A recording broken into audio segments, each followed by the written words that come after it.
Básicamente vamos a hablar, antes de empezar, perdón, de básicamente la perfusión tisular, pero si bien hay muchos parámetros, tanto clínicos como de laboratorio, vamos a hacer especial hincapié en aquellos variables que son derivadas del metabolismo del oxígeno.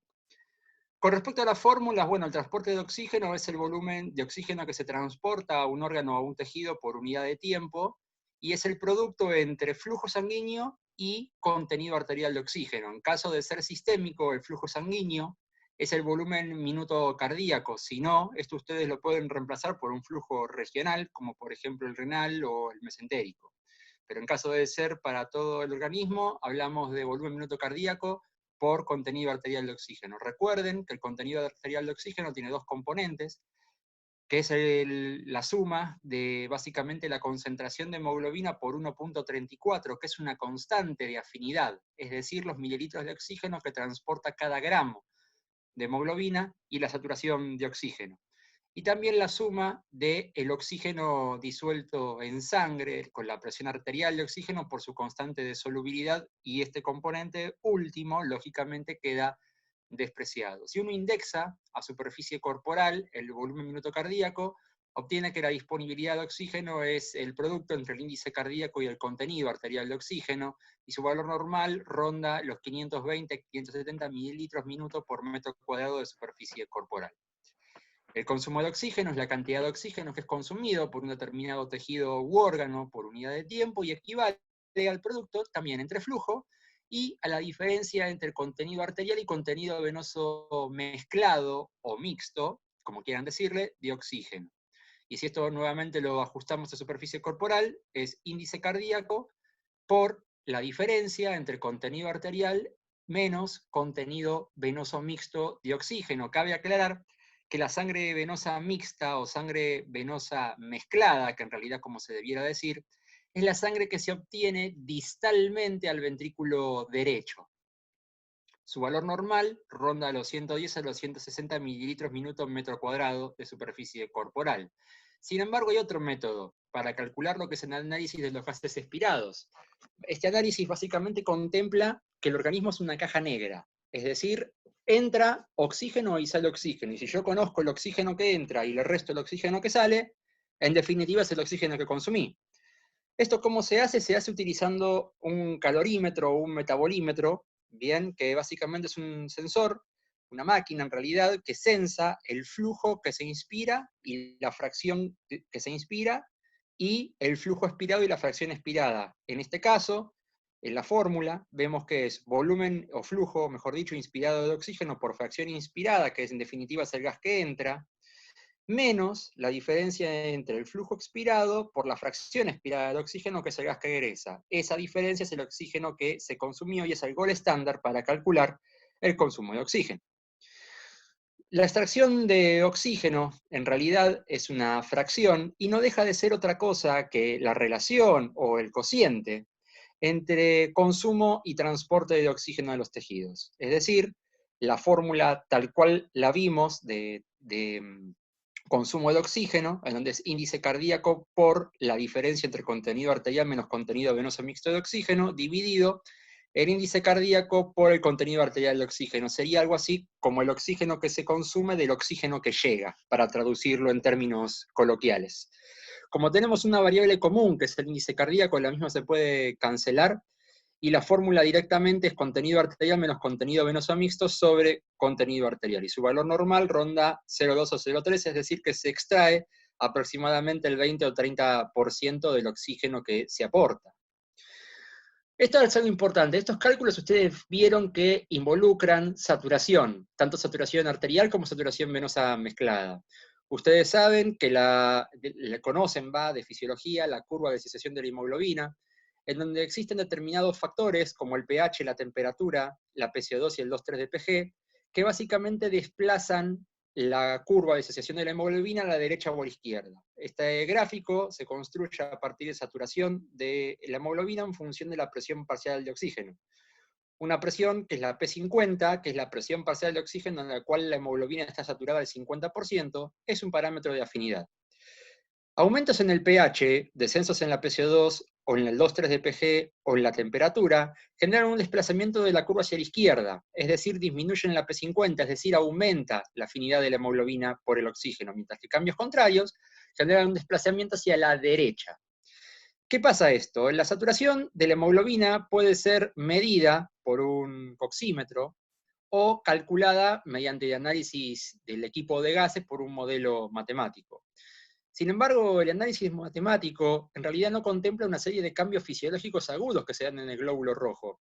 Un ejemplo, y el ejemplo característico es, supongamos un paciente con alcalosis respiratoria, un paciente inflamado. Bien, llega con aumento en la PCO2, descenso en la PCO2, y esto genera un desplazamiento hacia la izquierda de la curva de disociación de la hemoglobina. Sin embargo, este trastorno ácido-base genera el estímulo de la fosfofructoquinasa, que es la enzima limitante de la glicólisis, con lo cual en el glóbulo rojo se incrementa la glicólisis y esto genera aumento de la concentración de 2,3-difosfoglicerato, que desplaza la curva en sentido contrario, con la cual la posición final de la curva es totalmente impredecible.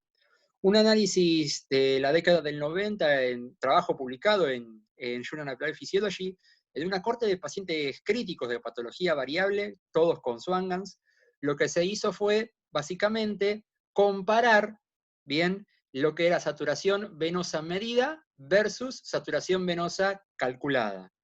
Ahora, ¿qué se hizo? Se hizo un análisis de Bland y Allman, como ven acá a la izquierda, que básicamente Bland y Allman, para los que no están familiarizados, es la diferencia sobre el promedio, ¿bien?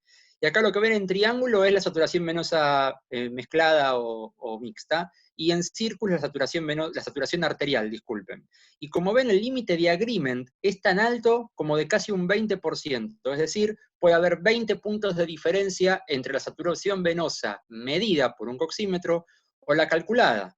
Esto generó, por ejemplo, que en este caso, digamos, el error se genera porque en el modelo matemático, el modelo que utiliza el equipo de gases, es particularmente más sensible, o mejor dicho, menos sensible y específico, más propenso al error, cuanto menor es la presión parcial de oxígeno. Esto explica por qué los límites de dispersión para la saturación venosa central fueron mayor que para la arterial. De hecho, en este trabajo hubo un número considerable de pacientes con una saturación venosa central que era normal, y sin embargo, fueron censados como una saturación venosa baja y se siguió reanimando.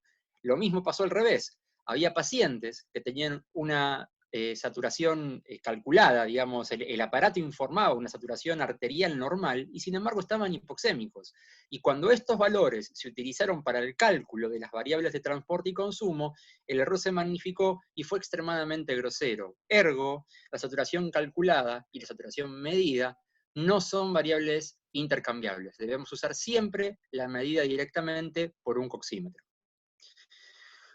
Bien, hasta acá todas las variables que hemos comentado, tanto el transporte como el consumo de oxígeno y la tasa de extracción del mismo, ustedes las ven representadas normalmente en una curva, en un modelo bifásico de transporte-consumo de oxígeno. Podemos definir al shock conceptualmente hablando como la incapacidad del sistema cardiovascular para satisfacer las demandas metabólicas tisulares de oxígeno. Ahora, una adecuada oxigenación tisular surge de una adecuada relación transporte-consumo. Normalmente y didácticamente se utiliza este modelo bifásico, en donde la variable independiente es el transporte de oxígeno, la variable dependiente es el consumo, y se describen dos zonas, una fisiológica, en donde descensos del transporte de oxígeno, ya sea por los tres modelos de hipoxia clásicos, cualquiera, hipoxia anémica, cuando hay disminución de la concentración de hemoglobina, hipoxia hipóxica cuando hay hipoxemia, o hipoxia isquémica frente a una disminución del volumen minuto cardíaco, el tejido aumenta la tasa de extracción de oxígeno, y entonces descensos en el transporte generan que el consumo se mantenga relativamente constante. Hasta que se llega a un punto, que es el punto de transporte crítico, de disponibilidad crítica de oxígeno, en donde posteriores descensos en el transporte se acompañan de descensos en el consumo de manera flujo dependiente. Se describen dos zonas, una de metabolismo aeróbico y una de metabolismo anaeróbico, es esta zona dependiente. Sin embargo, este modelo es una simplificación en sí mismo y plantea que las necesidades metabólicas son constantes, que la meseta de la relación transporte y consumo asegura el metabolismo aeróbico, que la tasa de extracción es máxima y que el fenómeno de dependencia, es decir, la zona dependiente de la recta, es siempre patológico. Ustedes saben que el metabolismo en ausencia de oxígeno, es decir, la generación anaeróbica de ATP, es mucho menos eficiente comparada con el ciclo de Krebs, que genera 36 moléculas de ATP, menos 2 que consume el ciclo, son 34, versus vía lactato deshidrogenasa, se generan a partir de la glucosa que se oxida a piruvato. El piruvato, a su vez, se reduce a lactato generando 2 moléculas de ATP. La vía de la fosfocreatina, particularmente útil, o hecha esta como depósitos de energía en músculo esquelético, cardíaco y cerebro, genera una molécula de ATP y creatina, y la vía del ADP, en donde básicamente en presencia de ADP, la misma por la de netociclasa puede generar una molécula de ATP y AMP que puede seguir distintas vías metabólicas. Pero en resumen, esta situación de desventaja energética genera, en definitiva, fallas orgánicas como contracción muscular, peristaltismo y resolución renal de electrolitos. Sin embargo, esto puede ser un fenómeno adaptativo. En el corazón, por ejemplo, ustedes saben que está el fenómeno de stunning miocárdico o atontamiento miocárdico, en donde hay una zona de necrosis. A ver, ¿por qué, por ejemplo, frente a una obstrucción fija del flujo coronario hay angor? Porque a diferencia de lo que vimos previamente, la tasa de extracción a nivel miocárdico siempre es máxima. Entonces, disminuciones del flujo generan isquemia. Frente a disminuciones del flujo, el corazón no puede aumentar la tasa de extracción. Entonces, esto genera isquemia. Sin embargo, hay una zona del corazón que no se murió y que lo que hace es disminuir actividades facultativas celulares, es decir, disminuye la actividad de distintas bombas celulares del miocito. Haciendo esto, el miocito permanece viable, permanece con su membrana celular intacta y frente a una reperfusión puede mejorar. ¿Por qué mejorar?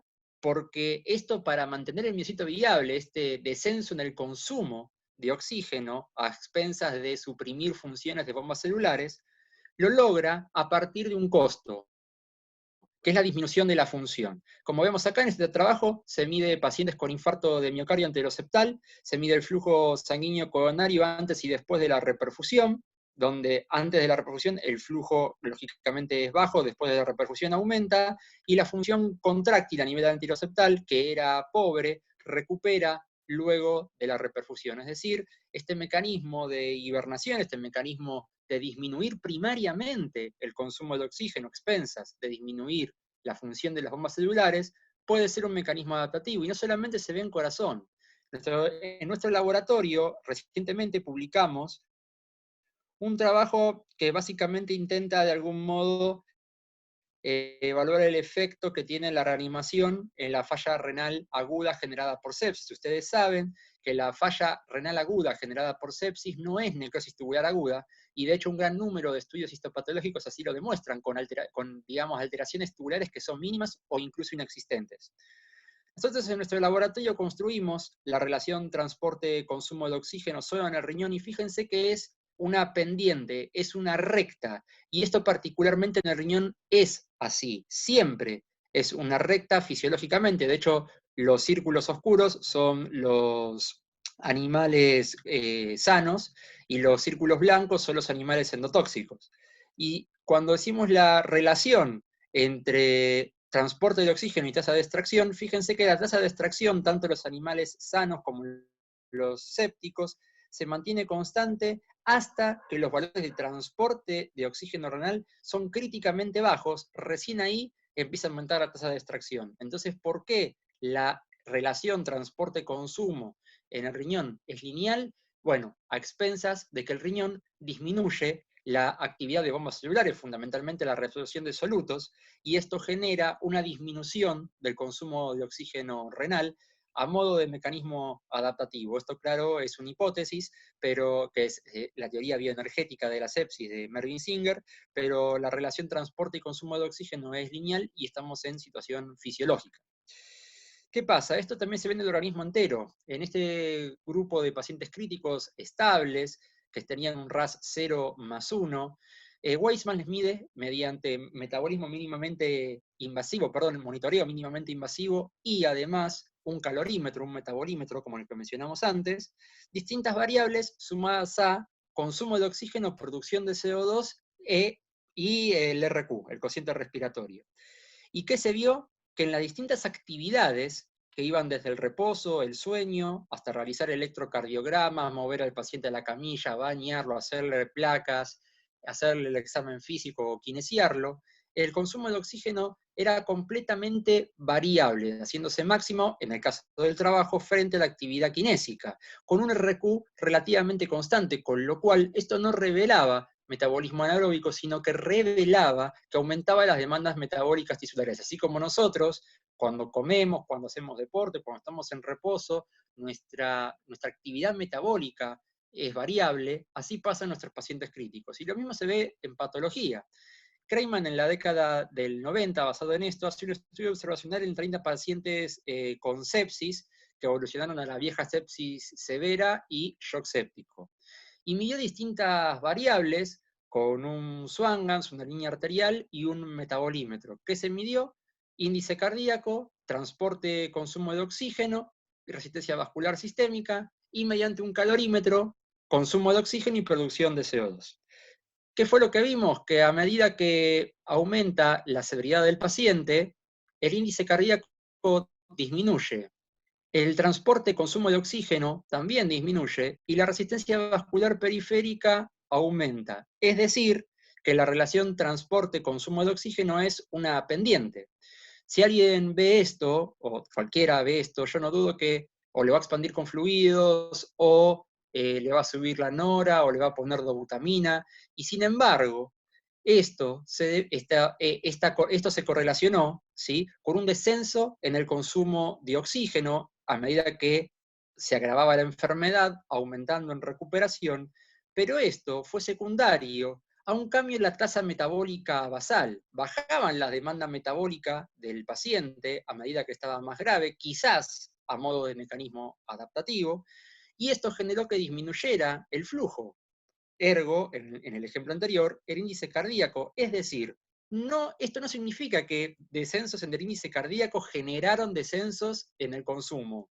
O sea que esto era metabolismo anaeróbico. No, no, no. Sino que al contrario, la variable independiente es, y siempre será, el consumo de oxígeno. Entonces, como bajaba el consumo tisular de oxígeno, bajaba la tasa metabólica basal, y esto hizo que bajara el índice cardíaco y el paciente estaba perfectamente bien oxigenado. De hecho, los valores de RQ eran estables y nunca se desarrolló metabolismo anaeróbico.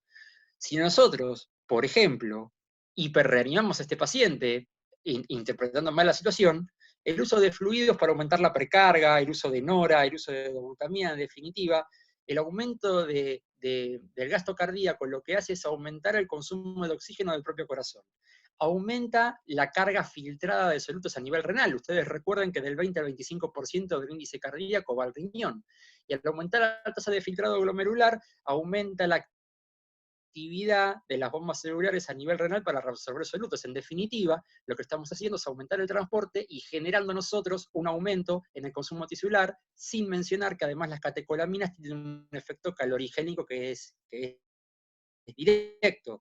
Y acá queda, para mí, extraordinariamente bien graficado cómo la relación transporte y consumo de oxígeno fue lineal, y esto en todo el organismo, en situación de patología, y esto no hacía más que revelar una situación fisiológica del organismo, y no había que hacer nada.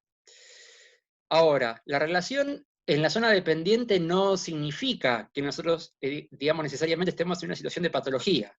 Ahora, la meseta tampoco significa que estemos en una situación fisiológica o de metabolismo anaeróbico. Fíjense, en este trabajo viejo ya de Arnaldo Dubin, él hace en una serie de perros que se los sangra progresivamente, él ve que cómo cae el transporte sistémico de oxígeno, que es el cuadrado negro, el transporte intestinal de oxígeno, que es el cuadrado blanco, mientras que el consumo de oxígeno en ambas variables se mantiene constante, es decir, estamos en la parte de meseta del gráfico transporte y consumo. Sin embargo, signos de hipoperfusión intestinal aparecieron, como por ejemplo el aumento de la CO2 mucosa, el aumento en el lactato y la acidosis intramucosa. Es decir, estando en la meseta, tampoco nos aseguramos que estemos en una relación fisiológica de metabolismo aeróbico. También Arnaldo Dubin, en este modelo, también en perros, donde se los sangra progresivamente hasta la muerte, lo que hizo fue medir transporte y consumo de oxígeno por distintos métodos, por ecuación de Fick, como vimos al principio, con termodilución y con sensores electromagnéticos.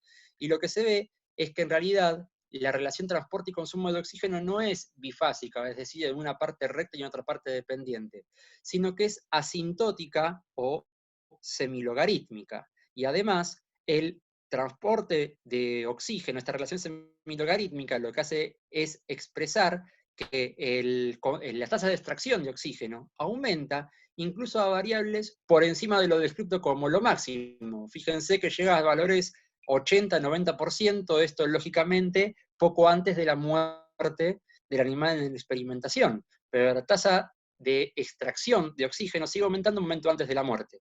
¿Qué puede explicar que la relación sea asintótica o semilogarítmica? Bueno, es que en realidad el punto de disponibilidad crítica no es uno y único para todo el organismo, sino que cada órgano y tejido tiene un punto de disponibilidad crítica que le es propio. Hay uno para la piel, uno para los músculos, uno para el celular subcutáneo, uno para el tejido celular, para el tejido, digamos, del lecho esplácnico, y otro que es muy bajo para los órganos vitales, como son riñón, corazón y cerebro.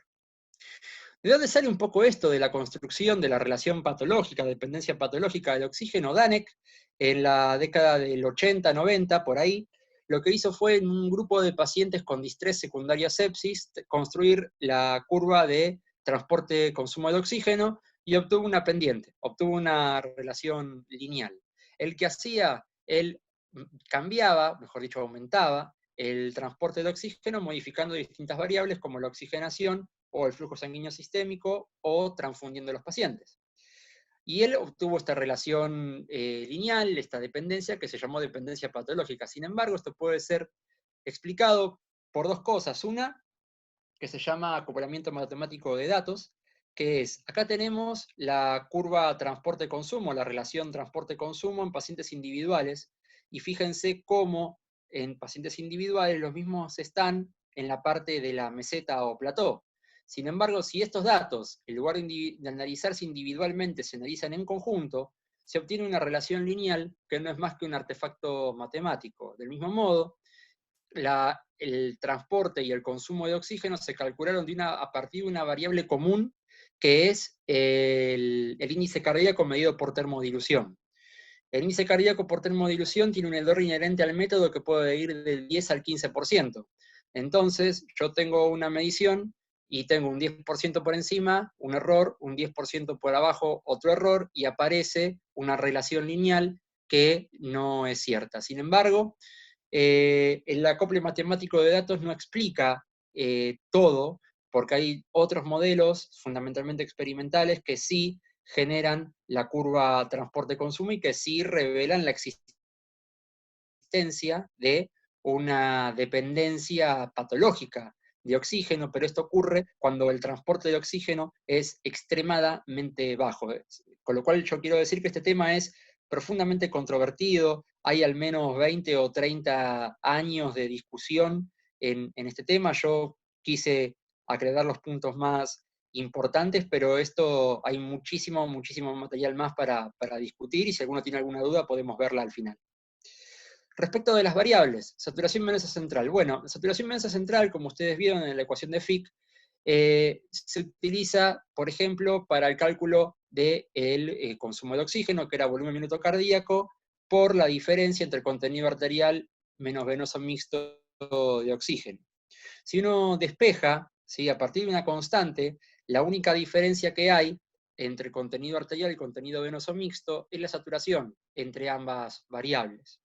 Entonces, si esto uno lo reemplaza por saturaciones y después genera el despeje correspondiente, la saturación venosa, lo que es dependiente, es de la saturación arterial de oxígeno, del consumo de oxígeno e inversamente proporcional al gasto cardíaco y a la concentración de hemoglobina. Entonces podemos utilizar a la saturación venosa mixta o central como un indicador de la relación del transporte y consumo de oxígeno.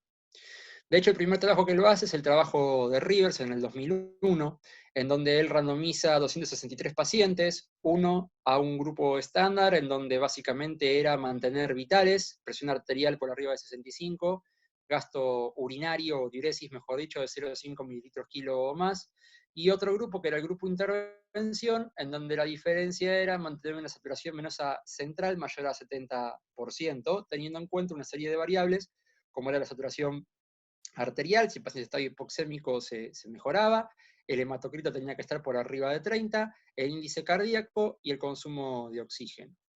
¿Qué se hizo? Básicamente se guió respuesta a fluidos por PVC, donde el objetivo era estar entre 8 y 12, si eran menos de 8 se los expandía, una presión arterial media que tenía que estar por arriba de 65 y por abajo de 90, si no se usaban drogas vasoactivas, y una vez alcanzado este parámetro, se miraba la saturación venosa central. Si era menor a 70 y el hematocrito era menor a 30, se transfundía a los pacientes, y si no, si era menor a 70, pese a un hematocrito adecuado, se utilizaba agentes inotrópicos como la dobutamina.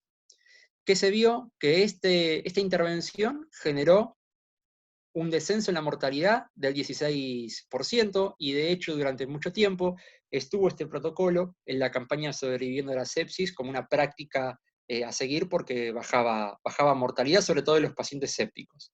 Y cuando uno analiza un poco cuando uno analiza un poco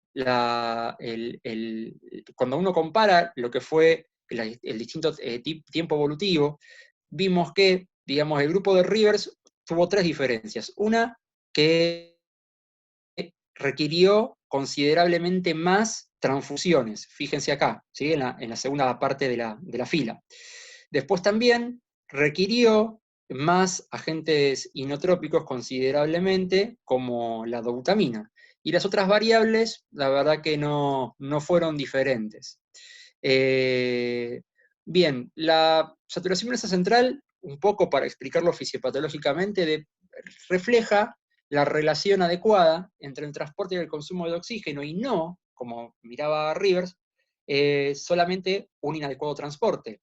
Es decir, cuando tenemos una saturación venosa central o mixta disminuida, podemos tener, es cierto, disminución del transporte por hipoxemia, por anemia, por isquemia, pero sin embargo esto se puede ver por un aumento del consumo, como por ejemplo fiebre, como por ejemplo dolor, como por ejemplo el shivering, que son los temblores, o incluso, como algo que no mostré acá porque se hacía demasiado larga la clase, la ventilación espontánea, es decir, el aumento del trabajo respiratorio, como por ejemplo en asincronías. Mientras que una saturación venosa adecuada puede reflejar una adecuada disponibilidad, pero también un descenso del consumo, como por ejemplo en la hipotermia. Como sabemos, la saturación venosa central es una mezcla básicamente de todo lo que es la mitad superior del cuerpo, de lo que es el afluente hacia la vena cava superior, y la saturación venosa mixta o mezclada es distal al ventrículo derecho, y es una mezcla no solo del afluente entre la vena cava superior y la vena cava inferior, sino además la del seno coronario. Cuando Guillermo Gutiérrez, en un trabajo, compara el agreement que hay entre saturación venosa central y saturación venosa mixta, ¿cómo lo hizo? Agarró pacientes con un Swangans, le sacó sangre del puerto distal y del puerto proximal, y de ese modo tenía saturación venosa central y saturación venosa mixta. ¿Y qué hizo? Hizo un Brani-Allman, que como dijimos anteriormente, era la diferencia sobre el promedio. El punto límite, el punto de corte, el punto de sesgo que se utilizó fue del 5%. Para incluir, básicamente, al 95% de la muestra, uno tiene que utilizar la media más menos 2 desvíos estándar. Y acá, como ven, el rango va desde más 5 hasta menos 15, es decir, hay 20 puntos de diferencia de agreement o de concordancia entre saturación venosa mixta y saturación venosa mezclada, es decir, una respecto de la otra puede ser 20 puntos diferentes, con lo cual saturación venosa mixta y saturación venosa mezclada no reflejan lo mismo, y además no son variables intercambiables. Por eso uno no debe y no puede calcular consumo de oxígeno, por ejemplo, con una saturación venosa central. Conrad Reichardt lo que hizo fue comparar en una serie de animales a los cuales se los sometió a, bueno, en condiciones basales, a hipoxia, hemorragia, hipotermia, hiperoxia, distintas situaciones, compara en estos animales la relación que hay entre, o el comportamiento de la saturación venosa mixta y la saturación venosa central. Y como ustedes pueden ver, el comportamiento básicamente fue la misma. La saturación venosa mixta fue menor que la saturación venosa central, como ocurre fisiológicamente. Digamos, baja una, baja la otra, sube una, sube la otra. Sin embargo, hay situaciones en donde las mismas, este gradiente, si se quiere, esta diferencia entre saturación venosa mixta y saturación venosa central, fisiológico normal, puede ser invertido, y eso es algo que nosotros tenemos que conocer. Pero básicamente existen muchos autores que contemplan la saturación venosa central como un aceptable reflejo de la saturación venosa mixta, porque su comportamiento cualitativo es el mismo. Sin embargo, como acabamos de ver, no son lo mismo y no reflejan lo mismo y no son variables intercambiables.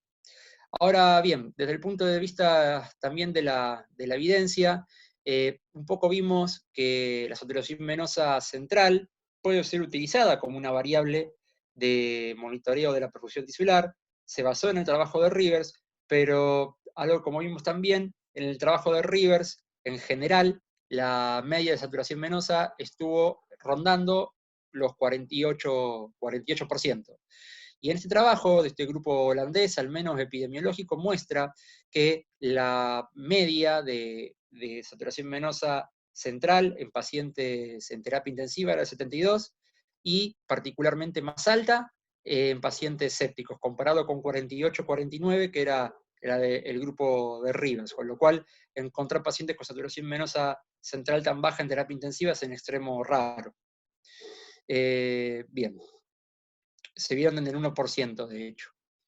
Ahora, ¿qué pasa con la saturación venosa y un outcome, como un outcome de reanimación? De hecho, ustedes saben que la campaña de sobreviviendo a la sepsis establece como gol estándar para la resucitación el clearance de lactato. Este trabajo de Alan Jones, del 2010, básicamente compara el clearance de lactato versus saturación venosa central. Randomiza a 300 pacientes, un trabajo bastante grande. La mitad quedó randomizado a básicamente lactato y la otra mitad a guiarse por saturación venosa. ¿Qué se vio? Que ni tanto los fluidos requeridos, como el uso de inotrópicos, como el uso de vasopresores, como las transfusiones, fueron diferentes en uno u otro grupo, y en términos de outcome, los días de ventilación mecánica y los días de estadía en terapia intensiva fueron exactamente los mismos. O sea, no hay diferencia entre utilizar saturación venosa o utilizar lactato en términos de reanimación. En términos de trabajos controlados, más grandes, uno por continente, el PROCESS, estudio americano, el ARISE de Oceanía y el PROMISE de Inglaterra. El PROCESS básicamente randomiza a 1.350 pacientes, estudio gigante, casi 450 por grupo. El primero básicamente en un protocolo similar al de Rivers, el segundo un protocolo estándar, y otro que era un usual of care, que era básicamente el que hacía el médico tratante en función de lo que prefiriese. El protocolo de Rivers siguió exactamente el mismo protocolo, esto ya me parece que lo hemos mencionado, mientras que el grupo de intervención del grupo PROCESS no utilizó la saturación venosa central, y lo que sí utilizó fue dar diabolos de a 500 a 1000 mililitros de cristaloides en función de variables clínicas que miraba el médico tratante. Y de hecho también lo que se evaluó como perfusión fue la presión arterial sistólica y el shock index. ¿Qué era esto? La presión arterial sistólica por debajo de 100 constituía un gatillo para la reanimación, ya sea con fluidos o con vasopresores, y el shock index, que no era otra cosa más que la relación entre frecuencia cardíaca y tensión arterial sistólica mayor a 0,8, también era un gatillo para la reanimación. ¿Qué se vio? Bueno, se vio que no hubo diferencia en los tres grupos, es decir, en el grupo Rivers, en el grupo protocolo y en el grupo a criterio del médico tratante. No hubo absolutamente ninguna diferencia en términos de mortalidad, ni en el término de desarrollo de fallas orgánicas, ni así como de estadía en terapia intensiva o de estadía hospitalaria. Bueno, con respecto a esto es importante mencionar que a diferencia del estudio de Rivers, los pacientes cuando se randomizan a las 6 horas ya habían recibido en promedio 3 litros de fluidos y que utilizaron más vasopresores. No fueron ni tan expandidos como hizo el trabajo de Rivers, ni tampoco utilizaron tanta dobutamina. Y todos los grupos además recibieron ventilación protectora, la carga inicial de fluidos y antibióticos dentro de las primeras 6 horas y del diagnóstico de la sepsis, a diferencia del trabajo de Rivers. El ARISE, básicamente, estudio de Oceanía, 1.600 pacientes, casi 800 por grupo, en donde básicamente uno se randomiza según Rivers y otro según Usual Care. No había ningún tipo de intervención en este trabajo. ¿Qué se vio? Que ni la mortalidad, ni la ventilación mecánica, ni los días de terapia intensiva, ni el desarrollo de fallas orgánicas fue diferente entre uno y otro grupo. El PROMISE, por último, el trabajo inglés, 1.260 pacientes, 630 por grupo, en donde uno va al grupo Rivers y el otro va al grupo protocolo. ¿Qué se vio? Exactamente lo mismo. No hubo ninguna diferencia en el outcome primario, que era básicamente mortalidad entre uno y otro grupo. Sí es importante mencionar que como fortaleza, los otros trabajos fueron multicéntricos, el de Rivers fue involucraron muchos más pacientes, y el endpoint primario en Rivers fue mortalidad hospitalaria, que fue el único que la redujo, un 16%, versus los demás fueron mortalidades a 60 o 90 días. Es importante mencionar, bueno, el Apache fue en todos parecidos, salvo en el ARISE, en el estudio de Oceanía, donde los pacientes estaban poco graves.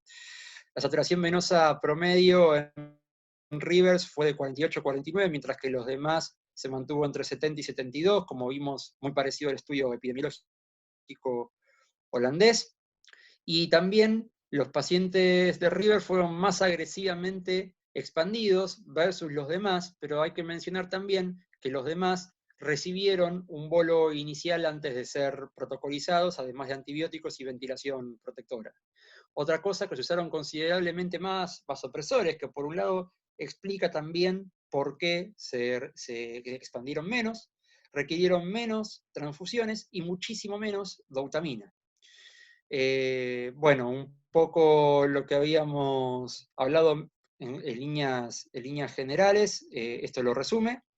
Y para terminar, ¿qué nos quedamos después de 19 años del estudio de Rivers?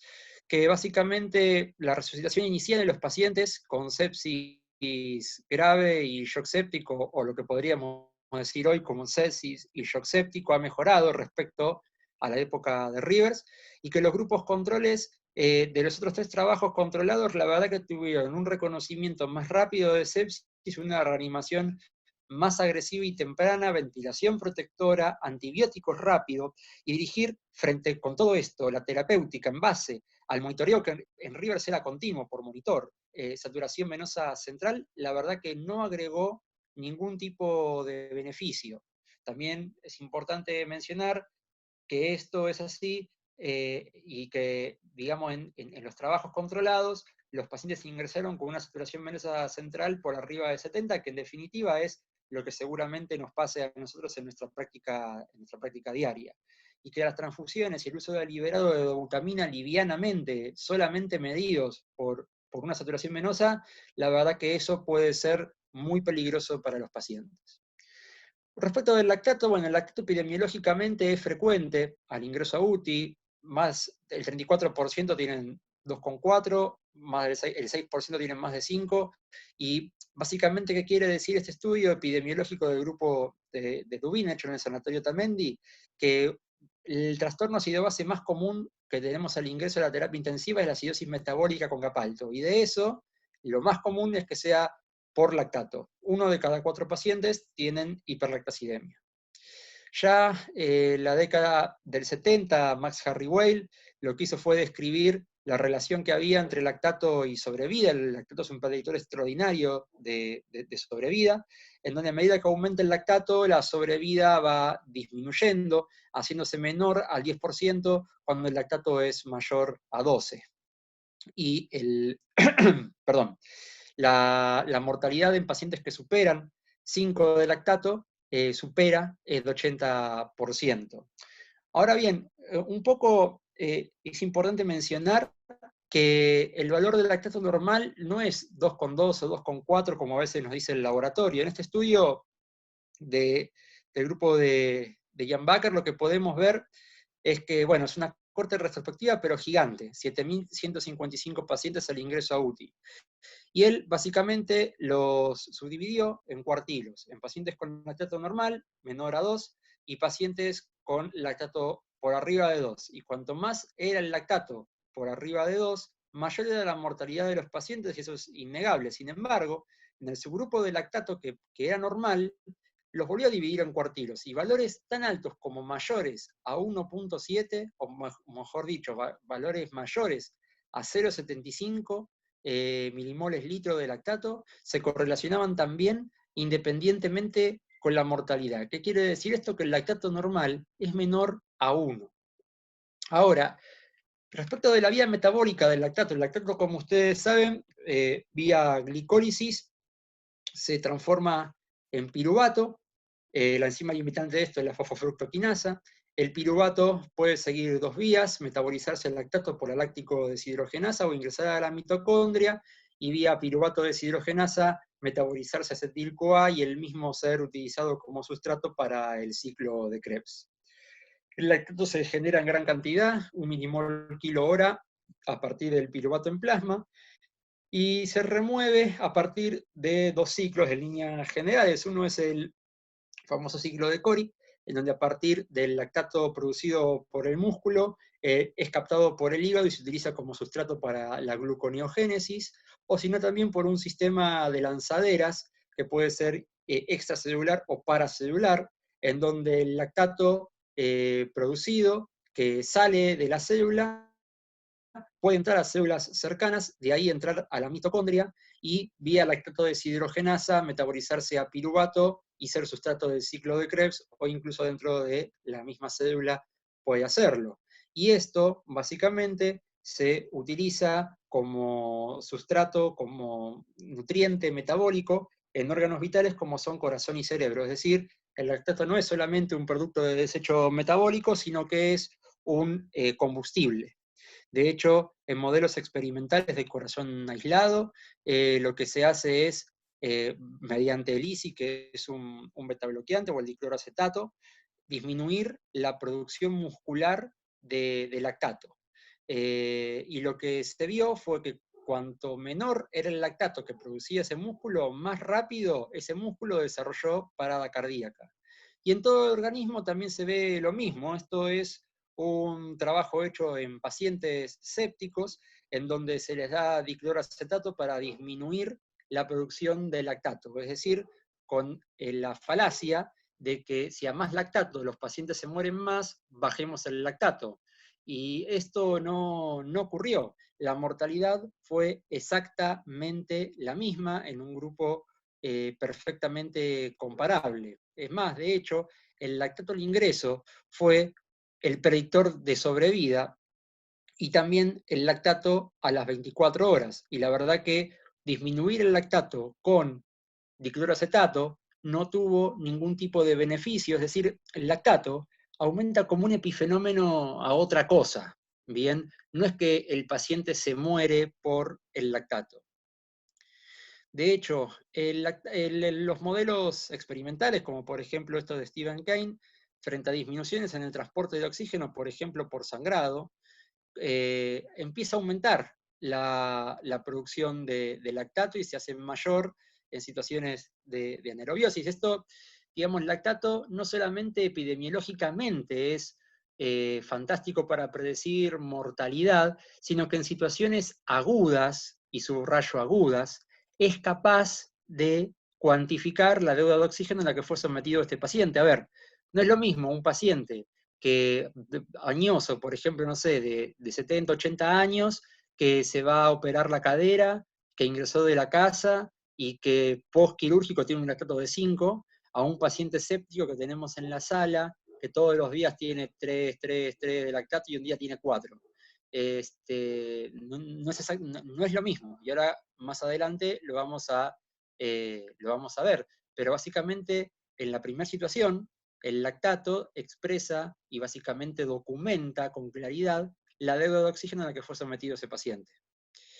Gilberto Friedman, de hecho, en un trabajo de la década del 80, tomó pacientes en shock, 10 pacientes, y lo que hace es, bueno, reanimarlos con fluidos, con vasopresores y con inotrópicos, y lo que hace es construir la curva transporte-consumo de oxígeno en una fase inicial, en una fase aguda de shock, en donde los pacientes tuvieron la relación dependiente, es decir, la relación recta, lo que es la fase A, y a los 3 días, cuando el shock ya había resuelto, y estaban en una parte de meseta de la relación transporte-consumo de oxígeno. Y como vemos acá, el lactato claramente bajó. También es importante mencionar que el lactato no solamente expresa deuda de oxígeno, sino que también, en el caso particular de los pacientes sépticos, el descenso del lactato también se correlaciona con una disminución en la inflamación, es decir, con la resolución de la inflamación, que también puede explicar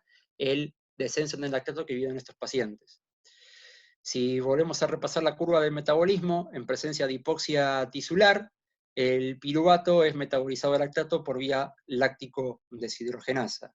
Ahora, ¿qué pasa en términos de inflamación, como mencionábamos anteriormente? Bueno, acá, esto es un grupo de pacientes sanos a donde se les inyecta endotoxina. ¿Y qué pasa? Se mide la actividad de la bomba sodio-potasio y se miden marcadores de inflamación como el TNF-alfa, como vemos aquí. Inicialmente, cuando se les inyecta endotoxina, se les mide al placebo, al grupo placebo y al grupo endotoxina.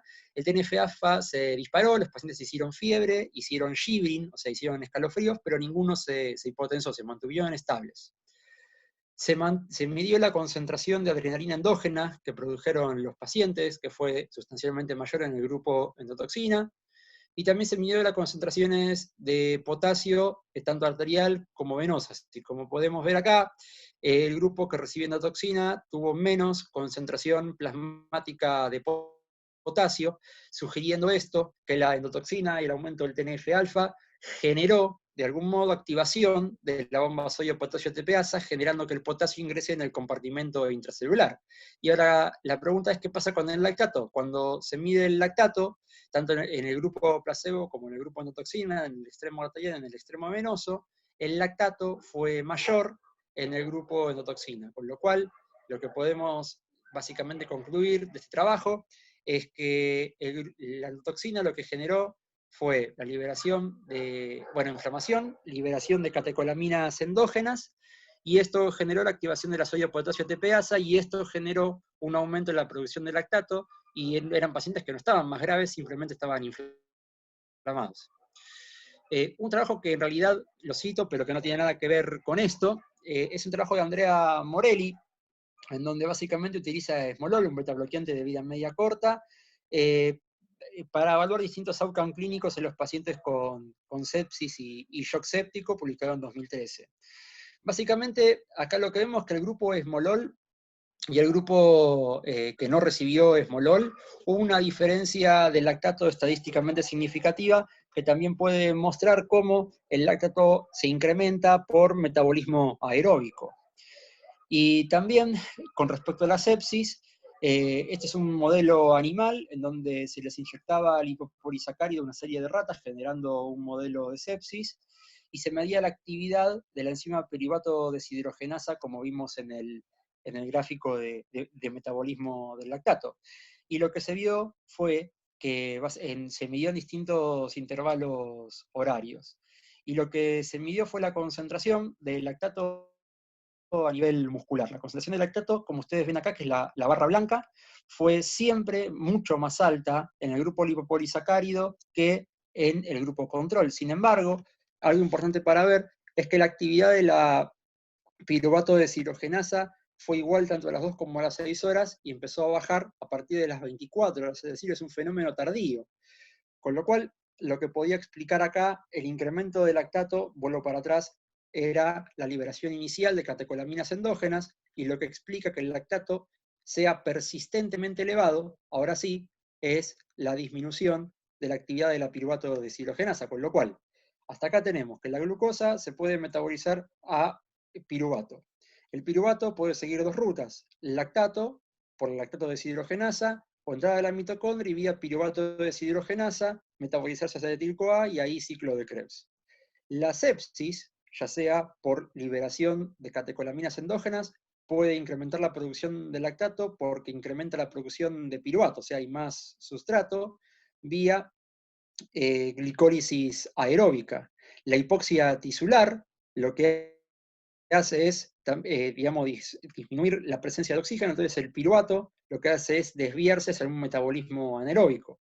Y la sepsis también, ya en un fenómeno más tardío, inhibe la actividad del complejo piruvato deshidrogenasa, haciendo que el piruvato se acumule y se desvíe el metabolismo del lactato. Con lo cual, hasta acá, lo que podemos decir fisiopatológicamente es que la activación de la sodio potasio ATPasa por las catecolaminas es una causa no anaeróbica de aumento del lactato, igual que la menor actividad de la piruvato deshidrogenasa y el aumento del catabolismo proteico.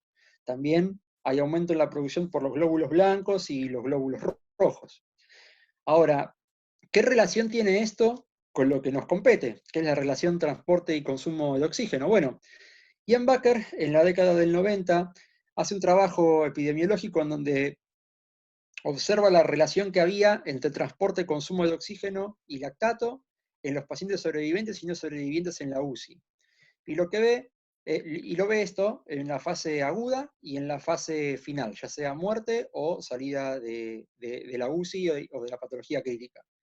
Y ve que no hubo diferencia sustancial entre la disponibilidad de oxígeno entre los sobrevivientes y los no sobrevivientes, tampoco hubo diferencias en el consumo, pero hubo diferencias en el lactato. Acuérdense que dijimos que el lactato tiene un valor epidemiológico que era fantástico. El lactato fue mayor en los pacientes no sobrevivientes, tanto al ingreso como a la fase final de enfermedad, incluso fue mayor. Sin embargo, cuando construyen un plot, ven que no hay ningún tipo de relación entre lactato y transporte de oxígeno. Es decir, fíjense que podemos tener transporte de oxígenos tan altos como el doble de lo normal y tener lactatos elevados, y tener transporte de oxígeno prácticamente la mitad de lo normal y tener lactatos bajos. Es decir, el lactato en sí mismo, su elevación en sí misma, no debe disparar automáticamente una reanimación. Esto siempre hay que contextualizarlo y siempre tiene que ser un monitoreo variado y generalizado, no el lactato como única variable. Ahora, dentro de los trabajos controlados, durante mucho tiempo, el más grande fue este estudio de Janssen del 2010, randomizado controlado multicéntrico en terapia intensiva, donde agarraban pacientes con lactato mayor o igual a 3. El objetivo era hacer un clearance de lactato de 20% durante un periodo de 2 horas en las primeras 8 horas. Ese era el grupo de intervención. Y el grupo control, los médicos tratantes estaban ciegos al valor de lactato y básicamente dirigían la terapéutica en función de su criterio. Y el outcome primario fue mortalidad hospitalaria. 348 pacientes se enrolaron, prácticamente mitad y mitad fueron a grupo lactato, clearance 20%, y la otra mitad fue al usual care, que fíjense que era un protocolo bastante similar al de Rivers y que podía incluir saturación venosa. Y ¿qué hacían los médicos en el grupo intervención, en el grupo donde se quería disminuir la concentración de lactato? Si la concentración venosa era era menos de 70, también un protocolo muy similar al de Rivers, se corregía la hipoxemia, se corregía la anemia en caso de que lo hubiera, y si el paciente estaba con un aumento del consumo, se lo sedaba, y si la saturación venosa central era mayor a 70, básicamente se buscaban coherencias, básicamente, o, ¿cómo decirlo?, alteraciones microcirculatorias. Y si estas estaban presentes, o básicamente si la saturación venosa central seguía siendo baja pese a todas las correcciones, se utilizaba NTG con el objetivo de reclutar o corregir la microcirculación. Del mismo modo, si el paciente, mediante monitoreo hemodinámico funcional, era respondedor a fluidos, se le daba fluidos, tanto coloides como cristaloides, para esa época, y si tenía algún grado de disfunción miocárdica o no respondía a fluidos, se utilizaban inotrópicos para que la saturación venosa fuera mayor a 70. Y después de 2 horas de todo este tipo de intervención, se medía el lactato y se veía si el clearance había sido mayor o igual al 20%. Si esto era correcto, solamente se remedia las 2 horas, y si esto no se había alcanzado, se volvía a repetir todo el flujograma. ¿Qué se vio? Bueno, se vio que básicamente el tiempo de salida de la UTI fue, digamos, a favor del grupo control, y cuando uno ve el término mortalidad a los 28 días, o incluso mortalidad hospitalaria, perdón, no fue diferente ni en uno ni en otro grupo. O sea, la intervención guiada a dirigir a la disminución del lactato, la verdad que en términos de mortalidad, no hubo una diferencia de los 28 días, pero sí por ahí una diferencia que tiende a agarrarla en el grupo dirigido a lactato. Pero lo curioso es que si bien al grupo lactato le fue mejor, al grupo de intervención le fue mejor, cuando uno mira los valores de lactato en uno y otro grupo, al distinto intervalo horario, fue exactamente el mismo. O sea, no hubo diferencia entre los valores de lactato.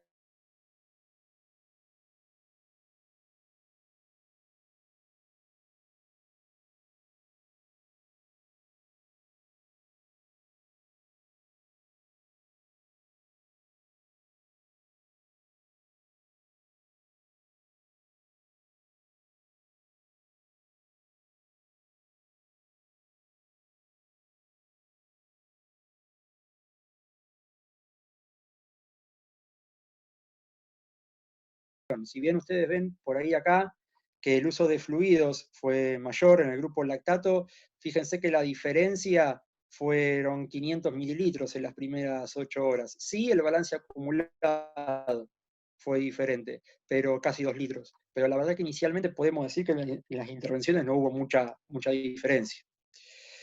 ¿Qué pasa con el estudio Andrómeda? Que este sí ya es el estudio más nuevo, es el estudio 2019, randomizado controlado, 424 pacientes, donde se los randomiza a recibir, o a, mejor dicho, perdón, donde se los randomiza dentro de la fase aguda de shock, definido como dentro de las 4 horas de shock, a ser reanimados en función de 2 variables. Una, perfusión cutánea, que es relleno capilar, y la otra, que es la medición de lactato.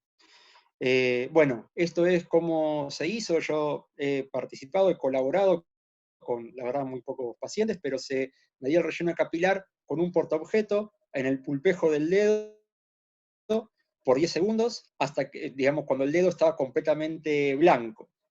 Después se levantaba y otra persona con un cronómetro medía cuánto tiempo tardaba en colorearse completamente el pulpejo del dedo. El punto de corte normal fue definido como menor a 3 segundos.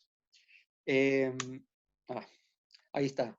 Y se seguía este protocolo, básicamente. Si el paciente tenía un lactato normal o un relleno capilar normal, se veía si era respondedor a fluidos o no respondedor a fluidos. Si era respondedor a fluidos, con test de monitoreo hemodinámico funcional, se le daban bolos. Si no era respondedor a fluidos, pero el paciente era hipertenso previamente, se hacía un test de vasopresor, subiendo la presión arterial a más de 65 milímetros de mercurio, generalmente a 80, y si con esto mejoraba la variable de perfusión, se mantenía ese target de presión, y si con eso no mejoraba la variable de perfusión que se miraba, sea relleno capilar o sea lactato, se volvía al objetivo inicial de presión arterial, que era 65 milímetros de mercurio. Y si el paciente no respondía a fluidos, pero seguía hipoperfundido, se hacía un test de inodilatador, que en la mayoría de los casos fue dobutamina. ¿Qué se vio? Bueno, se vio que, bueno, perdón porque no me salió muy bien, pero básicamente una diferencia a favor de la reanimación guiada por relleno capilar, pero esta diferencia, que fue de casi un 10%, no alcanzó la diferencia estadísticamente significativa. Y también hubo menos requerimientos de fluidos, que lástima que no se ve bien, a lo mejor el cuadro, en el grupo relleno capilar, pero esta diferencia, si bien fue estadísticamente significativa, clínicamente la verdad que fue irrelevante, fueron algo así de 500 o 700 mililitros. Entonces acá lo que podemos decir es que el lactato al menos no es inferior a la saturación venosa central, al menos. Y al menos no es inferior al relleno capilar. Fíjense ustedes que todo lo que hablamos un poco de que la saturación venosa debe ser siempre medida con un coxímetro, no sirve y no es intercambiable que sea calculada por el equipo de gases, no es lo mismo que sea central a que sea mixta, pero en definitiva, nosotros tenemos una vía central y no tenemos un coxímetro para medir la saturación venosa central, y tenemos un problema. Sin embargo, el estudio Andrómeda revela que por lo menos el lactato, o guiar la terapéutica en función del mismo, en descenso o en clearance de lactato, no fue inferior a guiarla por relleno capilar, que es algo que no necesita tecnología y que está fácilmente asequible al lado de todos.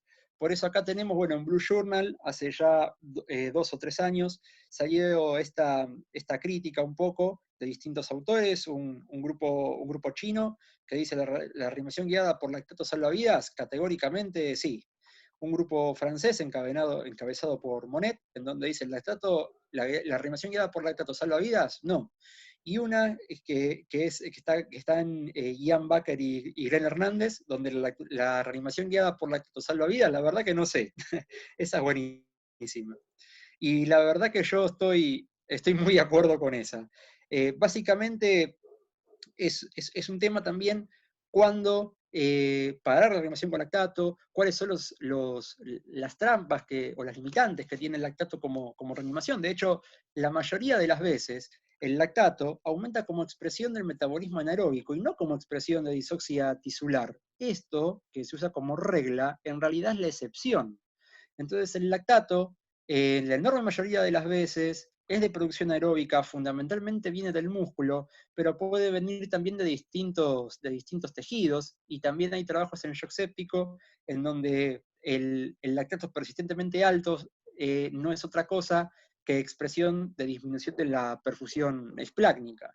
Y de hecho, como ustedes ven acá, el 50% de los sobrevivientes en el estudio Andrómeda mantuvo el lactato elevado, o sea, mayor a 2, más allá de las 24 horas, o sea, la mitad de los pacientes, es mucho.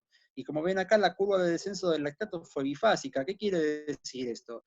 Esto quiere decir que seguramente un grupo del lactato era expresión de un aumento del metabolismo aeróbico por hipoperfusión. Sin embargo, como vimos anteriormente, por las producciones de catecolaminas endógenas, también por la que nosotros damos, e incluso por inhibición de la piruvato deshidrogenasa, como lo acabamos de ver, el lactato desciende de una manera más lenta, ¿en comparación con qué? En comparación con otros parámetros de perfusión tisular, como la saturación venosa central, como el delta CO2, que ahora vamos a ver, y como el relleno capilar, que de hecho se normalizan mucho más rápido. De ahí un poco que cuando uno tiene que parar la reanimación, cuando básicamente mejoran los parámetros de perfusión. Si bien tenemos los clínicos, en los cuales no ahondé mucho, sí tenemos parámetros de perfusión flujosensibles a nivel bioquímico, como son la saturación venosa central, el delta CO2, y dentro de los clínicos el relleno capilar y la saturación tisular de oxígeno, que no es otra cosa que la variable del NIRS. Cuando uno mira estos parámetros, la variable que más rápido pudo dilucidar cuándo detener la reanimación y no caer en el riesgo, como hablábamos la charla anterior, de la hiperresucitación, fue el relleno capilar, fundamentalmente por las limitantes que tiene el lactato, como vemos acá, estuvo alto y persistió alto muchísimo tiempo. La saturación venosa, y como ahora vamos a hablar del delta CO2. O sea, en definidas cuentas, básicamente Glenn Hernández y Alejandro Brum, y Tomás Rigueira, hablan un poco del perfil hipóxico del lactato, es decir, que frente a una hiperlactacidemia, en el escenario de shock, lógicamente, no en sí misma, uno reanima, pero si esta hiperlactacidemia es persistente, uno tiene que evaluar qué ocurre con las distintas variables como saturación venosa, delta CO2 y básicamente relleno capilar o variables de temperatura cutánea. Si está todo normal, podemos decir que la producción de lactato no es hipóxica, mientras que si están alteradas podemos inferir que es hipóxica. Ahora, yo por ahí la aclaración que quiero hacer con esto es que si ustedes tienen un paciente que el lactato se va de 2 a 5, a 7, a 10 y está subiendo y está todo el resto normal, es que algo se nos está escapando. No es que es aeróbico y me quedo tranquilo. No, no, no. Siempre esto tiene que ser una pauta de alarma. Sin embargo, no debe ser una pauta para automáticamente expandir un paciente. Bueno, y acá un poco lo que yo puse fue que en el bundle 2018 de la campaña Sirviendo la Sepsis, es que básicamente recomienda iniciar rápidamente la administración de una carga de fluidos de 30 mililitros kilo en presencia de hipotensión o lactato mayor a 4, cuando por ahí, en mi opinión, no sería O, sino sería I. Y también, digamos, el lactato mayor a 4 es cierto que es grave, sino podríamos incluso decir lactato mayor a 2, por todo lo que vimos anteriormente. Entonces, el lactato como objetivo de resucitación en shock básicamente es frecuente, es normalmente interpretada como indicadora de disoxia o hipoxia tisular, aun cuando la presión arterial, el volumen minuto cardíaco y la diuresis son adecuados, es decir, por eso mirar el contexto. Si el paciente orina lo que tiene que orinar, la presión es normal, la diuresis el relleno capilar es normal, un lactato que se quedó clavado en 5 no significa que nosotros estamos reanimando mal. La principal fuente de lactato no es la anaerobiosis, no es la hipoxia, sino la producción aeróbica provocada por catecolaminas, tanto las endógenas como la que nosotros estemos dando. Esta hipótesis en realidad explica un poco la falta de correlación entre lactato y marcadores tradicionales de la perfusión como los que vimos, relleno, saturación venosa y como vamos a hablar de delta CO2. ¿Por qué? Porque vieron, como vimos, uno persiste alto en el tiempo o incluso puede estar alto y quedarse alto mientras los demás normalizan. ¿Por qué? Porque la fuente no solamente es hipoxia tisular, sino que también es una fuente aeróbica. Y cuando las otras variables se normalizaron, relleno, presión arterial, diuresis, perfusión, en definitiva, cuando las otras variables están normalizadas, básicamente aumentar o básicamente que las medidas de reanimación sean más agresivas sí o sí para normalizar el lactato, no solamente es innecesario, sino que también es peligroso. Entonces, es frecuente en pacientes en UTI, es una fuente de energía y puede producirse tanto por glicólisis aeróbica, anaeróbica o en forma simultánea, y siempre su presencia es un indicador de mal pronóstico y siempre tiene que ser combinada con otros parámetros de la resucitación para guiar a la misma. Yo, Y ahora, sí. si quieres, no sé si los demás, ¿qué opinan? ¿La dejamos hasta ahí o te demora mucho en lo que falta, Lucho? No, ya termino. Bueno, dale. Ya termino, y ya cuando terminamos lo paso rápido. La diferencia veno-arterial de CO2, bueno, el delta PCO2 es la diferencia entre la presión venosa y arterial de CO2, un valor normal de 2 a 5, y la producción de CO2 por ley de Fick es el producto entre volumen minuto cardíaco y la diferencia entre el contenido venoso y el contenido arterial de CO2. De situación fisiológica, en rango fisiológico, es muy difícil medir contenido, pero si uno mide contenido en función de presión de CO2, el rango fisiológico de presiones, la presión y el contenido son análogos. Entonces, uno lo que puede utilizar es una constante y reemplazar los contenidos por presiones, y a partir del despeje vemos que el delta CO2 depende de una constante, de la producción de CO2 y del volumen minuto cardíaco. Lo que vamos a hacer ahora es un poco ver cada punto, sucintamente. En este experimento clásico de Ballet, lo que se hizo fue someter un animal a dos tipos de hipoxia, hipoxia hipóxica e hipoxia isquémica. Se construyó la curva de transporte-consumo, que es semilogarítmica, como vimos, y después se midió la diferencia arteriovenosa de CO2, y se vio que cuando la hipoxia era hipóxica, esta era constante, y cuando la hipoxia era isquémica, aumentaba la diferencia arteriovenosa de CO2. Esto explica un poco que es inversamente proporcional al bajo volumen minuto cardíaco, es decir, un delta CO2 largo expresa o puede expresar la presencia de un bajo volumen minuto cardíaco.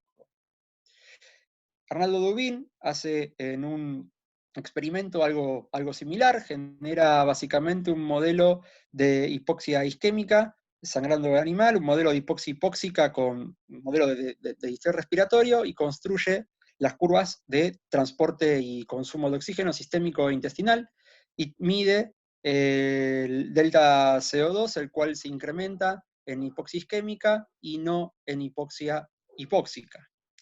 También en este experimento, básicamente, el gap arterio-mucoso reflejó caída en el flujo intestinal y no la mala utilización del oxígeno intestinal.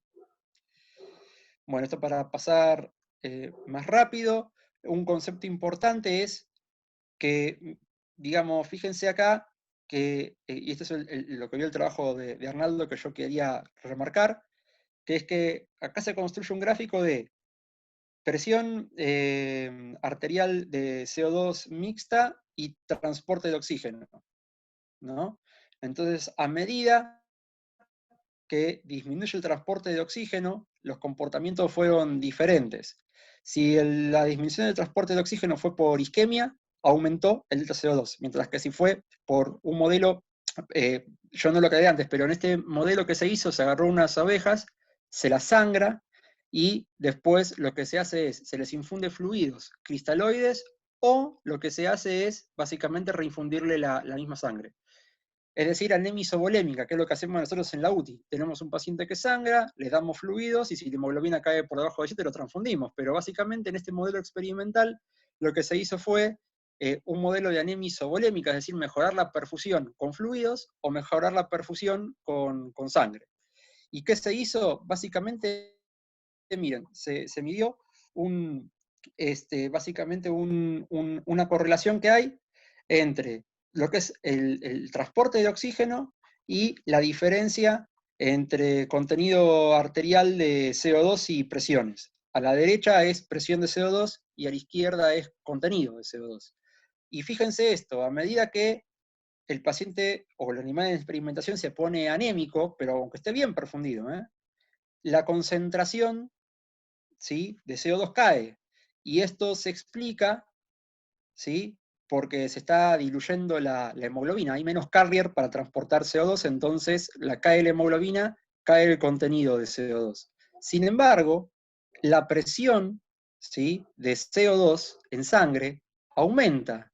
¿Y esto a qué se debe? A que como hay justamente menos hemoglobina, hay menos carrier para transportar CO2, entonces no va unido a la hemoglobina, sino que va disuelto en sangre. Es decir, la anemia genera un incremento de la CO2 disuelta en sangre. Modelo matemático que no vamos a tocar. Y acá como último, básicamente, para ya terminar con esto, vemos un modelo experimental también muy bueno, en donde básicamente se compara un cociente en función del delta PCO2. ¿Qué es este cociente? Es delta contenido sobre delta PCO2. ¿Qué podemos inferir o cómo interpretamos este cociente? Que si aumenta el delta PCO2, o sea, aumenta la PCO2 disuelta en sangre, el cociente baja. ¿Me explico? Si aumenta el denominador, baja todo esto. Y esto lo hacemos en función de la PCO2. ¿Y qué vemos acá? En función de la fórmula que yo les mostré previamente, ¿no? Que depende de la producción de CO2, que depende del minuto cardíaco y que depende de una constante. Por ejemplo, acá vemos que en presencia de anemia, a medida que disminuye la concentración de hemoglobina, lógicamente disminuye el contenido, pero aumenta la PC2 disuelta, entonces esto hace que este cociente disminuye paulatinamente. Lo mismo en presencia de acidosis metabólica, es decir, si un delta CO2 aumenta y está largo, ¿sí? Esto puede ser porque aumentó la producción de CO2 o porque cayó el volumen minuto cardíaco. En líneas generales se debe a que disminuyó el volumen minuto cardíaco. Sin embargo, hay otros factores, como la anemia o como la acidosis metabólica, que generan que la hemoglobina no transporte CO2, sino que esto se incrementa la PCO2 disuelta en sangre. Y digo lo mismo que para el lactato. Si tenemos un delta PC2 largo, pero el paciente está normotenso, está bien perfundido en términos de temperatura o perfusión cutánea, orina lo que tiene que orinar, la verdad que un delta C2 largo en sí mismo no es parámetro suficiente para gatillar o incluso mantener una reanimación. Entonces, como conclusión final, el delta PC2 puede sugerir un volumen minuto inadecuado para suplir las demandas metabólicas, o incluso en situaciones de hipoxia tisular, la presencia de un gradiente aumentado puede inducir que es necesario generar un incremento del gasto cardíaco. Y en metabolismo anaeróbico, el aumento en la producción de CO2 puede generar un incremento si el volumen minuto no es el adecuado. Bueno, muchas gracias, perdón